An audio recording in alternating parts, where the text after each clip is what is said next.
What is up, everybody? It is game day, baby. Dude, I'm excited. Monday Night Football. Not exactly how we would have wanted it. We got like some injury situations, but I got Alex Strouf jumping out with me from Game On Wisconsin. We're going to talk about this game. All right? Who's jacked up? Monday Night Football, baby. But before we do, I want to talk about my sponsor real quick. Shout out to Yacho.com, sponsoring the show. Go to Yacho.com. Be a gift buying machine. Your wife will thank me. She'll be very happy. You'll be happy. Everyone will be happy. Go to Yacho.com. Sign up. All right, let's go. All right, Alex is about to join me. All right, we got Monday Night Football. If the Packers can pull this off, there's some injuries. We got Alex joining me now, so let's just get him in here.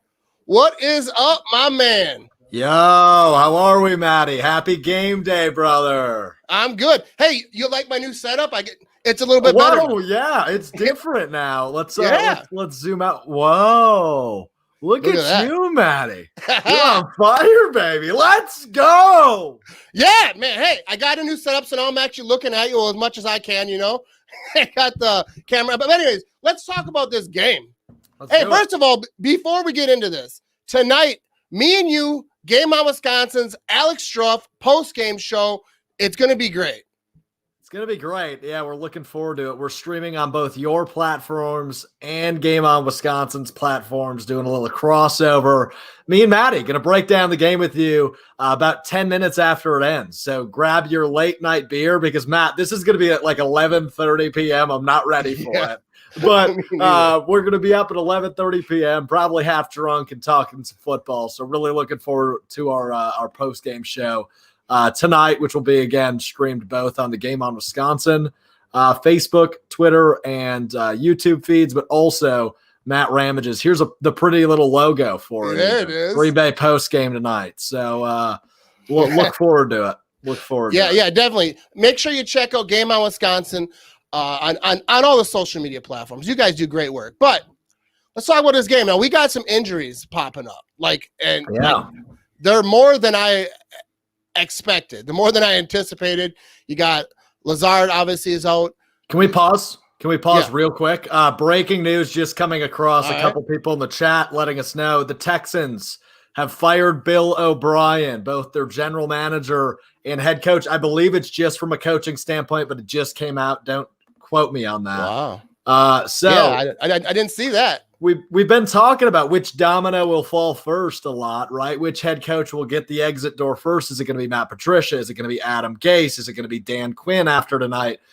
The Texans didn't let it get to Atlanta first. I could have sworn it was going to be Dan Quinn, but it's Bill O'Brien let go first after their 0-4 start. They lost to the Vikings yesterday, so division note. Do you think that if the Packers win this game, that the Falcons give the axe? Because especially with the Packers, the injuries they have, I don't know. I do really think that. I think the writing's been on the wall, but it depends how the game goes, right? If Atlanta's right in it, maybe they don't. Maybe Arthur Blank waits another week. I mean, I know Arthur Blank is kind of renowned as this patient guy. He doesn't fire head coaches midseason. But I think you have to make an exception for Dan Quinn, especially after how bad he's been through 3 weeks. Yeah, because I was watching ESPN or whatever this morning, and they had someone on there. I forget who it was, but he was saying the same thing, that the Falcons do not fire coaches midseason. No. But if they get blown out by a team with all the injuries the Packers have. Right. Now Matty, imagine, right? Aaron Rodgers throws 3 touchdown passes to Malik Taylor and Dan Quinn gets the axe. So I don't know, man. We'll see. I don't know. I'd rather focus on who the hell's going to step up for this offense than Dan Quinn getting the axe, because it's going to happen at one point or another. It's just a matter of if the Packers are going to be the breaking point, which I wouldn't be shocked if they are. Okay, so what do you think about this offense? The Packers offense, no Devonta Adams, no Lazard, no – I hear Kenny Clark isn't going to play on defense now, and like Rashawn Gary, they're saying. I don't know if that's for sure, but that's what I was reading on Twitter. It's like, for the offense, like, how is this offense going to look? It's going to be both different and the same, I think. I can't predict exactly how Hackett and LaFleur go game planning this. But they knew all week that they're going to be without likely Devontae and obviously Allen Lazard. So the guy that's got to step up is, of course, MVS. I mean, that's your number one receiver tonight. They brought up, if I'm not mistaken, Reggie Bagleton got pulled up, as well as Darius Shepard and Malik Taylor was already on the roster. So those are your 4 wide receivers tonight. Fun. Yeah. That's a weird group. I like this comment right here. I'm going to bring this up right here. We got A-Rod, MVS, and I run to get the tight end situation, which I love. Like, I think Big Bob Tanya, I think it was Kyle that tweeted he's going to have 2 touchdowns over 100 yards. I don't know about the yards. I hope it'd be nice, but I'd love it. Could, yeah, I so could let see. Let me give you a little factoid. I just put out a video right before I hopped on here, and I had to do some research, right? So I did some research before on Bob Tonyan last week. He was the first, as I told you after the game last week.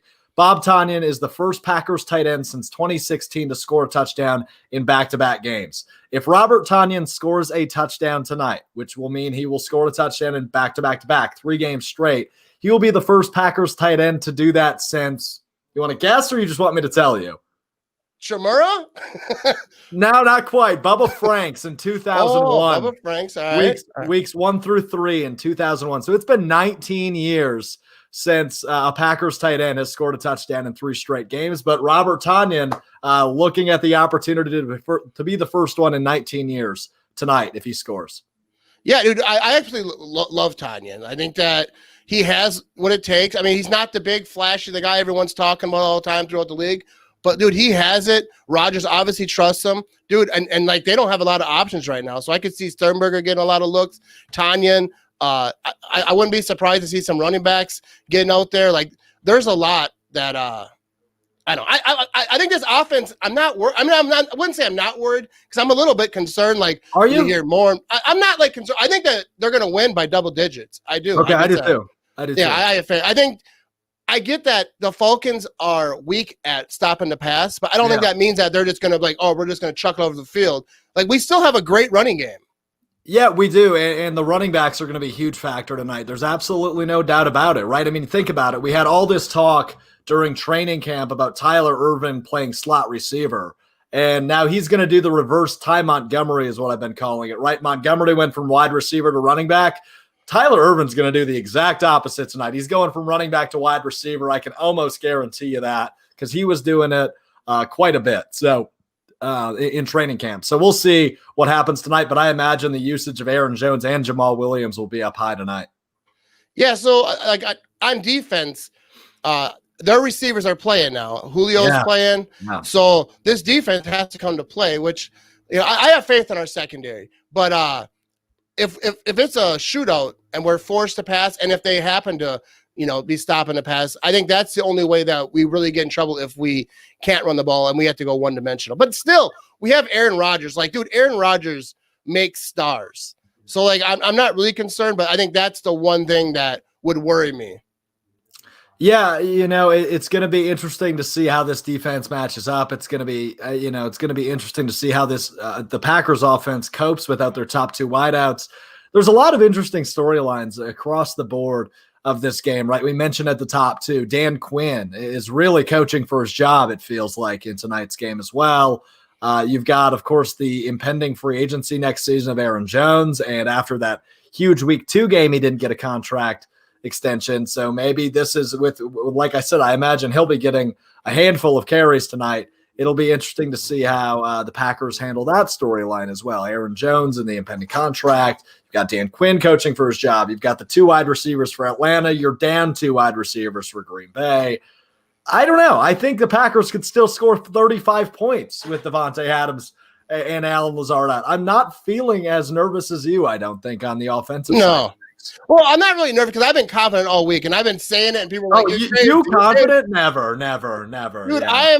I'm always confident. I'm cocky. People always tell me, like, oh, you can't, sleep on this team. You can't sleep on that team. I was like, yeah, I can. I mean, the Packers can't. The Packers are never going into a game, even if they have all their starters. They're never going like, oh, we got this. We don't got to practice this week. They're always going to be, they're always going to be going 100. But I'm going to be cocky. I'm going to talk smack. There's going to be a coach getting fired. And I don't hope for any coach to get fired, ever. I don't hope for anyone to get fired. Right. But I hope for a big victory. And part of the business is that very well could happen. It very well could, man. Real quick, not to derail the Packers conversation too much, but will you be watching that other game at all, Kansas City and New England? Yeah, I'm going to be trying to get on that. I'm probably going to be going live again with Josh Moser, like during that, because I think it starts like 5:40, doesn't it? Something like that. I don't know exactly what time it starts, but somewhere around there, 6 o'clock or something. Yeah. I'll be watching that, except for when I jump on to go live to talk to little Josh Moser and but yeah, like that game, dude. I think that game. I don't know the Patriots. That sucks for them. They lose their starting quarterback days before the game, and then it gets moved, and not a lot of time to travel, and then I don't know. And they're playing for the best team in football. Right. No, it'll be interesting to see. I mean, Cam Newton maybe gave them a sliver of hope. Brian Hoyer's not going to win you this football game because the Chiefs are undoubtedly the best team in football. We saw what Baltimore did to Washington yesterday, 31-17. They won that game a week out of Kansas City. They still look like the second best team in football. Baltimore does. And they didn't look like they belonged on the same field for a lot of that game against Kansas City. So that just tells you how good the Chiefs are. And without Cam Newton, I don't give the Patriots much of a shot. I think the Chiefs win that one easy. Hey, good comment from Rocky here. Shepard or Taylor? This is an interesting, thanks, Matt. You're the man. I guess I can do that too now. I forget that part. But this comment, this is one I've seen a lot of on Twitter, right? We get really excited for Shepard, who's been on, obviously the active roster before for games. But Taylor's been the guy this year. He was on the original 53. They had Shepard on the practice squad. Not like it makes a huge difference. But I feel like Taylor is just going to be the guy that Rodgers looked to, just given that he's been on the regular 53 all season. I know that kind of sounds like a cliche and easy answer, but I just feel like that's the direction he'd be more comfortable with. Matt, I don't know what your thoughts on that would be. Well, I've heard Rodgers talk about him and say that, he trusts him. He's comfortable. I don't know his exact word, but he was pumping him up. So yeah. I just think that's what Rodgers is. If he trusts you, he's going to go to you. And like, this is his time to shine. Like all these receivers, like MVS, all these guys that are on the field, like this is your shot. This is your like Eminem 8 Mile moment. This is your shot. A lot of guys are out, and if you're going to get the chances, and this is your shot to be a star, like to be like Lazard last week. A lot of people didn't see that. Like I've always had faith in Lazard, but like he came out and played like a number one. If someone jumps up, and then when we do get our guys back, like this offense is just going to be so much better. 100%. Yeah, you're spot on with that. I just saw a comment too. Any updates on Kenny Clark? It looks unlikely he'll play, but there is no official rule yet for him or Rashawn Gary are the two big names on the defense there. So, but Jair Alexander does look like he'll play. So. There's a brief injury update for you. I'm sorry, I was kind of sidetracked while you were talking. I was making sure I didn't miss anything on the injury front. It's just going to be an interesting game, man. But Atlanta just doesn't make me flinch a whole lot. It's just not a team in the NFC that the Packers are on, they're just not even close to on the same level as the Packers. The Falcons are not. So, I mean, of course, it makes the setup and the topic of maybe this is a trap game, and maybe, Matt, when we're talking at 11:30 tonight, we'll be talking about what the hell just happened. How did we lose that football game? But I don't feel that at all, and typically I do, even in scenarios like this. So I don't think the Falcons defense is good enough to stop Aaron Rodgers, even down his top two receivers. Yeah, I totally agree. I think Rodgers can. I think I tweeted or whatever the other day, dude. You could put high school receivers in. Rodgers is going to make them shine, especially against this defense. This defense, like I said, they were 31st in the league, and then they lost guys, so they're going to be even worse. So, like, yeah, this team, and if the Packers can pull this off, going to a bye 4-0, the Bears lost, they could take control of this division and never look back. And like you just said, the NFC really doesn't scare me outside the Seahawks. Like the Niners, they don't look too impressive. Yeah, I mean, obviously they're down Jimmy Garoppolo, Raheem Mostert, Bosa, and Solomon Thomas, obviously the two on the defensive line as well. But, Matt, it's interesting. I don't know what to think of San Francisco yet, even after losing to Philadelphia, who plays in the atrocious dumpster fire that is the NFC East. But Philadelphia won that game. And I didn't think San Francisco was going to. I picked Philadelphia on the Pack a Day podcast for Sunday's edition. So I felt good about Philly in that matchup. I still think San Francisco's good. They were in the Super Bowl a year ago. Obviously, they're still good, but I think they took a big step back from a year ago. Obviously, the injuries don't help a ton, but here we are. They're at, I think, 2-2 now through 4 weeks, even if that, maybe 1-3 for San Francisco. They don't scare me a whole lot. Arizona looks like a fraud after they lose to Carolina yesterday. I had high hopes for Kyler Murray and company. I think I got to bite the bullet and say I was wrong on that one. So Seattle, and that's pretty much about it. New Orleans and maybe Tampa Bay can be in that conversation in a couple of weeks, but not yet. See that, and that's a good thing, because when does Garoppolo come back? Like is he out for the year, or is he? No, he's not out for the year. I didn't think so. He'll be back relatively soon, if I'm not mistaken. So even if he comes back and they get back to what they can do, because they're obviously a good team. Yeah. If we stay ahead of them, so in the playoffs, if we do meet them again, it's at Lambeau Field, because I do not want to go to San Francisco in the playoffs. I don't think anyone does. So I think that's a key thing. Like, if we can just stay up in the NFC, so everyone has to come through us. I think Seattle, I don't think that they're going to do a ton of losing this year. So we definitely, like, every week matters as far as the playoffs go. Every game does matter as far as the playoffs go. It's even more so this year with the one seed getting the bye. So yeah, of course. I mean, the Packers want to be 16-0, 15-0 in week 17, and they want to be going into that one seed and still get the bye, because the bye is even more cherished these days, as the 2 seed now plays the 7 seed in the wild card round. So a year ago, the Packers had a bye. They wouldn't if that was the current setup. There hasn't been a non-bye team in the Super Bowl, I believe, since 2015. So that bye does mean a lot in the long run, even though you can make the argument of like a team like Baltimore, who lost in that first round after a bye this past season. Kansas City had the bye. They went down early. They came back in that divisional game and then obviously won the Super Bowl. So, every game matters just a little bit more this year. Yeah. So who are your, who's that one player, let's say on defense? I think someone has to step up. Obviously, like Zadarius had that big play last week. Who's the one guy you think steps up, maybe that people aren't looking at, that who's going to have a big factor on the defensive side of the ball? This is, I think a guy like Chris Burns again, who made a big impact in week 1, or Chris Barnes, excuse me. I think a guy like, Oren Burks is going to be in there at weird spots. I saw tweets earlier this week about him swapping positions around. You could look up front for a guy like Kingsley Keke, who's had a good couple of weeks in Kenny Clark's absence. Those would be the first names that come to mind, but I think a lot of the talk tonight is going to be about the defensive backs, because you've got Julio Jones and Calvin Ridley coming to town. So a lot of eyes are going to be on Jair Alexander and Kevin King tonight. And with Kevin King on that contract year, it's going to be interesting to see how he matches up against, I think it's going to be Julio Jones is who he gets. So we will see tonight. I think all eyes are going to be on our corners. Oh, I think so too. Like, I was talking to my son about it. Like, who do you think is going to be on Julio? Are they going to mix it up? Is it going to be Kevin King? Is it going to be Alexander?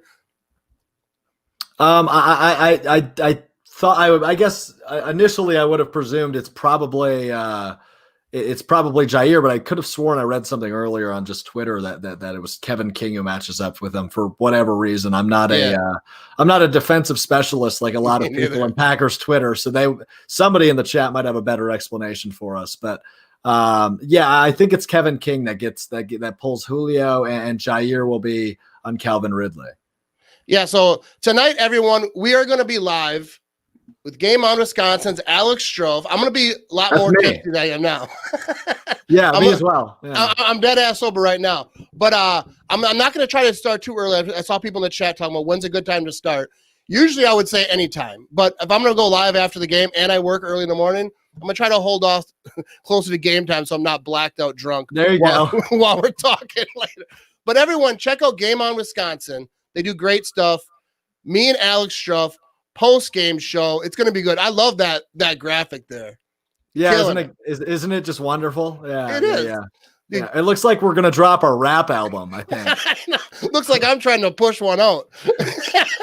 You look slightly constipated, Maddie. You might want to talk to your doctor. All right. Hey, appreciate everyone tuning in tonight. About 10 minutes after the game, tune in to either my page, Game on Wisconsin, or be on YouTube, Facebook, Twitter, everywhere that you could possibly watch a live stream.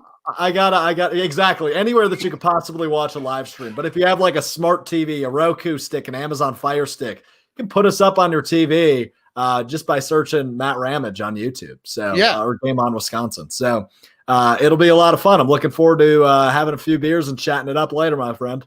There we go. Hey, appreciate everyone tuning in. I like my new setup here. I can see it right here. Oh, I'm proud. I'm pumped up, bro. You're doing good. Let's go. Let's go. Let's go. All right, go Pack, go. Let's get this victory.